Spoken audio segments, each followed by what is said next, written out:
வணக்கம். நான் உங்க டெகிஷனர். இப்போ என்னன்னு பார்த்தீங்கன்னா ரொம்ப பிரபலமாக போச்சு. என்னன்னா நம்ம ஒருத்தவங்க வீடியோ போட்டிருக்காங்க. இந்த அல்ஜர் வந்து குத்தமா அப்படின்னு சொல்லிட்டு டிஎம்கே ஒரு தொண்டர் ஒரு லேடி அவங்க தொண்டர் டிஎம்கேல சரிங்களா ஒரு வீடியோ காமிச்சு அவங்க போன்ல இருந்து இந்த போட்டோ போட பாருங்க.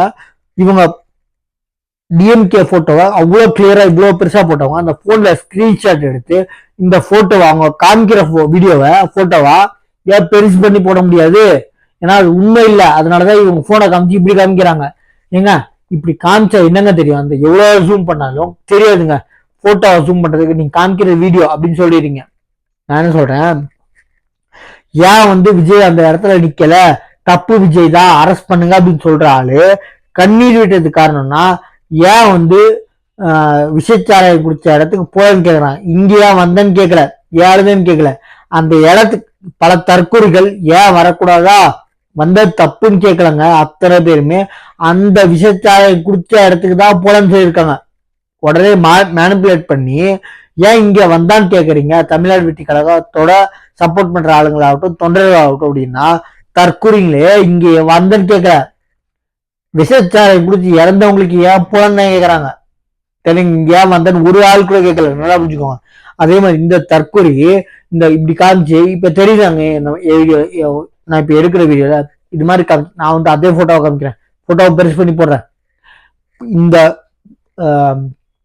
பாருங்க, இந்த செந்தில் பாலாஜியும் அன்பில் மகேஷ் கட்டி பிடிச்சி அழுகுறாங்கல்ல. யாரு? அன்பில் மகேஷ். அவர் போட்டோ இவ்வளவு பெருசா விலாவரியா பெருசா போட்ட ஆளுங்களுக்கு வெறும் போனை காமிச்சு தற்கொலை காமிக்கிற இடத்துக்கு என்னங்க போய் இதுல தெரியலையா போயின்னு பொது ஜனங்கள் கும்பிட்டு நல்லா புரிஞ்சுக்கோங்க. அது மாதிரி நம்ம சேனல் வந்து சொல்றேன், சப்ஸ்கிரைப் பண்ணி பாருங்க. அதே மாதிரி இப்ப என்னன்னா கட்சியில் இருந்தால் நீக்காது ஏன்னு சொல்லிட்டு நம்ம ராஜா எம்பி டிஎம்கேவோட எம்பி அவ்வளவு தெளிவா பேசியிருக்கு. ஆதவ அர்ஜுனா மேல 2 எஃப்ஐஆர் ஃபைல் பண்ணிருக்கு. ஒண்ணு இந்த கூட்ட நெரிசல் காரணம்னு சொல்லிட்டு ஒண்ணு சரிங்களா.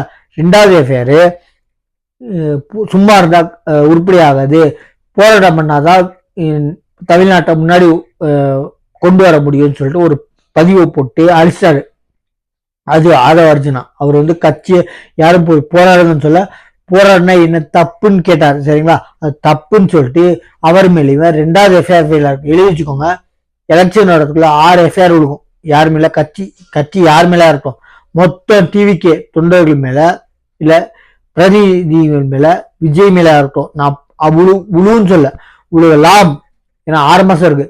மாசத்துக்கு 1 நாள் இவங்க பண்ணுவாங்க கண்டிப்பா. ஏன்னா பேரே இல்லாத சுப்ரீம் கோர்ட் சொல்லியிருக்காங்க எந்த ஸ்டேட்ல இருக்கோ எந்த தெருல இருக்கோ ஒரு போஸ்டர் ஓட்டினாங்கன்னா அதோட போஸ்டர் யார் ஓட்டினாங்கன்னு பேர் இருக்கணும்னு இருக்காங்க. அப்போ டிஎம்கே சொல்றவங்க சட்டத்தை மதிக்கிறவங்க, நீதி கோர்ட் என்ன சொல்றாங்களோ அது கேட்கறவங்கன்னா சுப்ரீம் கோர்ட் சொல்லியிருக்காங்க ஒரு போஸ்டர் ஓட்டிங்கன்னா அவங்களோட பேர் அதுல இருக்கணும் அப்படின்னு சொன்னா பேரே இல்லாம தமிழ்நாடு வெற்றி கழகத்தை மாணவப்படுத்த மாதிரி அரெஸ்ட் பண்ணுங்க, விஜய் அரெஸ்ட் பண்ணுங்க, மாணவகம் படுத்துற மாதிரி பல வீட்டுல போஸ்டர் ஓட்டி இருக்காங்க. கை மூலமா ஒட்டினவங்க பிடிச்சிருக்காங்க. அவங்க ஒட்டினவங்க வீடியோ எடுத்து யார் நாங்க சம்பளத்துக்காக விட்டுறோம்னா அவங்க விட்டாங்க. யாரு விட்ட சொன்னதுன்னு கேட்கும்போது செந்தில் பாலாஜியோட பிஏ பேரை சொல்றாங்க சரிங்களா. யாரு? சுப்பிரமணி. அப்போ அவர் மேல எஃப்ஐஆர் ஆகட்டும், இல்ல பேர் தெரியாத நபர்கள் சொல்லி எஃப்ஐஆர் போட்டீங்களா, அத எஃப்ஐஆர் போட்டிருந்தீங்கன்னா ஏன் பத்திரிகை நண்பர்கள் கொடுத்து நாங்க போட்டிருக்கோம், நாங்க இன்வெஸ்டிகேட் பண்றோம்னு சொல்ல. ஒண்ணு கைக்குலின்னு பக்கா தெரியுதுங்க. நீங்க போட்டிருக்கலாம், போடலன்னு சொல்றேன். போட்டிருந்தா ஏன் பத்திரிகை நண்பர்கள் கூப்பிட்டு போட்டிருக்கோம் அப்படின்னு சொல்ல. அந்த வீடியோவில் எடுக்கிறவங்க விட்டுருங்கன்னு சொல்றாரு போலீஸ். அப்போ கைக்குலின்னு பக்கா தெரியுது. இன்னொன்னு பல பேரு இந்த கட்சி அந்த கோர்ட்ல நடக்கிற விஷயம் சொல்றேன். ஒரு ஆள் வந்து என் மேல தப்பு இல்லைன்னு சொல்றாங்கன்னா ஓகே, ஆனா ஆப்போசிட் வக்கீல் மேல தப்பு சொல்லி இதுதான் காரணம்னு சொன்னாங்கன்னா அப்போ அவங்க சைடு தப்பா இருக்குன்னு ஒரு வக்கீலுக்கு தெரியும். வக்கீலுங்களுக்கு நல்லா தெரியும், வாதத்தை முன்வைக்கலாம். ஆனா ஆப்போசிட் சைடு எப்ப தப்புன்னு சொல்றாங்களோ அவங்க மேல தப்பு இருக்குன்னு ஒரு ப்ரூஃப் இருக்குன்னு ஒரு நம்பிக்கை வக்கீலுங்களுக்கு. அதாவது ஓ சைடு வாதத்தை வை, ஆப்போசிட் சைடு தப்பு அதனால என்னை விட்டுருன்னு சொன்னா அப்போ உன் மேல தப்பு இருக்கு. யார் அப்படி சொல்றாங்களோ அவங்க மேல தப்பு இருக்கு.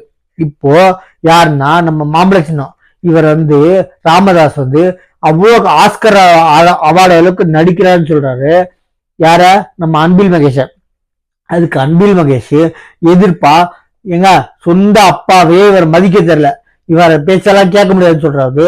இவர் அவர் மேல அன்புமணி ராமதாஸ் மேல குற்ற வைக்கிறதுனால ஒரு வக்கீலா கோர்ட்ல என்ன நடக்குதோ அதை வச்சு சொல்ற, என் மேல தப்பு இல்லைன்னு சொல்றதுக்கு உன் மேல உரிமை இருக்கு. நீ எப்ப என் மேல தப்பு சொல்லு, நீ அதெல்லாம் நான் கண்டுக்க மாட்டேன்னு சொல்ற, பக்கா தப்புன்னு போவாது. ஒரு வக்கீலா ஒரு கேஸ்ல ரெண்டு சைடு இருக்கும்போது ஒரு சைடு தப்பு, என் சைடு வார்த்தை வைக்கிறேன்னா ஓகே, ஆனா நீ தப்பு பண்ணிட்ட அதனால என்னை விட்டுருன்னு சொன்னா பக்கா சொல்றேன், சொல்றவங்க மேல தப்பு.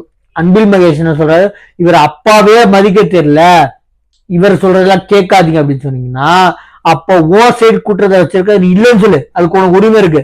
ஆனா அவர் தப்பு செஞ்சுட்டாரு அப்படின்னு சொல்லி கேவலமான ஒரு அரசியல் நடத்துறது தெரியுமா? எங்க எந்த இடத்துல நியாயம்? நான் வந்து பொதுவாக சொல்றேன், கோர்ட்ல என்ன நடக்கிறத சொல்றேன். ஒரு வக்கீலுக்கு என்ன, வக்கீல் காட்டு கத்துறான், நான் அவனே வேணும்னு சொல்றேன், ஏன்னா வக்கீலுக்கு தெரியும். ஒரு வக்கீல் அவனே வேணும்னு சொன்னா, நாங்க கோர்ட்ல மட்டும்தான் ரொம்ப டிகினிட்டியா ஆப்போசிட் சைட் கவுன்சில் ரொம்ப மரியாதை பேசுமே தவிர, வெளில வந்து அவன் வந்து என்னை வந்து அவனேன்னு சொன்னாலும் பரவாயில்ல, நான் வந்து அவனேன்னு சொன்னாலும் ரொம்ப அண்ணன் தம்பி மாதிரி பழகுவோம். யாரு ஒரு லேடிஸை பேசும்போது அவளே இல்லை பேசினாலும் தப்பா நினைச்சுக்க மாட்டாங்க வக்கீல. என்னன்னா ஒரு கோர்ட்டுக்குள்ள மட்டும்தான், ஒரு கோர்ட்டுக்கு வரம்ப மீறி பேசாம ரொம்ப நாகரிகமா பேசுவோம். ஆனா இப்போ கோர்ட்டுக்கு வெளியே ஒரு வக்கீலு காட்டு கத்துறாரு சரிங்களா, அப்ப அவர் மேல ஃபைல் பண்ண முடியுமா? சத்தியம் முடியாது. ஏன்னா அவர் பக்கா தெளிவோட பேசுறாரு. என்ன சொல்றாரு, எப்படிங்க ஆக்சுவலி இந்த என்ன சொல்றாருன்னா, இந்த கவர்மெண்ட் பாதுகாப்பு கொடுக்கலன்ற மட்டும்தான் காரணம் அப்படின்றாரு. இவர் டிவிக்கோட தொண்டர் சரிங்களா, இருந்தாலும் அவர் வக்கீலுங்க, கருப்பு கோட்டு போட்டிருக்காரு, காட்டு கத்துறாரு. என்னது, தமிழ்நாடு வெற்றி கழகம் ஒருத்தோட வக்கீல்னு சொல்லி பேசுறாரு. என்ன ஒரு காரணம்? நீங்க வந்து கைக்குலியா போயிட்டு இருக்கீங்க டிஎம்கேக்கு, என்ன ஒரு காரணம்? நீங்க சப்போர்ட் ஏன் கொடுக்கல அப்படின்றாரு. பாதுகாப்பு நீங்க கொடுத்துருக்கணும், தப்பு உங்களது. அப்போ அவ்வளவு காட்டு கத்துறோம், அவரு பொய் பிரச்சாரம் பண்ணன்னு சொல்லிட்டு அவர் மேல எஃப்ஐஆர் போட்டு உங்களால அரெஸ்ட் பண்ண முடியுமா? முடியாது. நம்ம சேனல் விஷயம் சொல்றேன், எப்ப எதுக்காக இந்த வீடியோனா, ஒருத்தவங்க குற்றம் சொல்றாங்கன்னா அந்த குற்றம் தப்பு என் மேல இல்லைன்னு சொல்லுங்க. அவர் மேல நீங்களாம் சொல்ற குற்றமா அப்படின்னு சொல்றதுக்கு, அவர் மேலே குற்றம் வைக்கிறதுக்கு எந்த காரணத்துக்கும் நீங்க தான் குற்றம்னு ப்ரூஃப், ஒரு உண்மைத்தன்மைய நீங்களே ப்ரூவ் பண்ற மாதிரி. இது ஒரு வக்கீலுக்கு நல்லா தெரியும், எந்த வக்கீலாளர்களும் தெரியுங்க.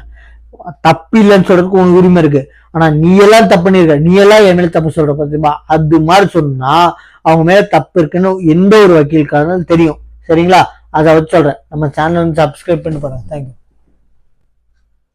இதுல இன்னொரு அமைச்சர் வந்து தேம்பி அழுகுறாரு. அவருக்கு ஆஸ்கர் விருது வந்து சீக்கிரமா வழங்கணும்னு நான் ஆஸ்கர் நிறுவனத்தை நான் கேட்டுக்கிறேன். நான் கள்ளக்குறிச்சியில 68 பேர் இறந்தாங்க கள்ளச்சாராயம் குடிச்சு. அப்போ அங்க முதலமைச்சரும் போல, எந்த அமைச்சரும் போல யாரும் அங்க கண்ணீர் வடிக்கல. இங்க முதலமைச்சர் 3:30 மணிக்கு ராத்திரியில வர்றார், ஸ்பெஷல் பிளைட்ல வர்றார். 3:30 மணிக்கு வந்து போஸ்ட்மார்ட்டம் பொதுவா காலையில தான் பண்ணுவாங்க, பகல்ல தான் பண்ணுவாங்க. அவர் வரதுக்கு முன்பு கிட்டத்தட்ட 30 பேருடைய போஸ்ட்மார்ட்டம் அவசரமா நடந்திருக்கு. இதுல இன்னொரு அமைச்சர் வந்து தேம்பி அழுகுறாரு. அவருக்கு ஆஸ்கர் விருது வந்து சீக்கிரமா வழங்கணும்னு நான் ஆஸ்கர் நிறுவனத்தை நான் கேட்டுக்கிறேன். நான் ஒரு துயர சம்பவத்தை வச்சுக்கிட்டு இவங்க அரசியல் செய்து கொண்டிருக்கின்றார்கள். இதெல்லாம் மக்கள் பேச ஆரம்பிச்சுட்டாங்க, மக்களுக்கு தெரியும். மக்களை வந்து ஒரு நாள் ஏமாத்தலாம், 2 நாள் ஏமாத்தலாம், ஆனா எப்பவுமே ஏமாத்திட்டு இருக்க முடியாது.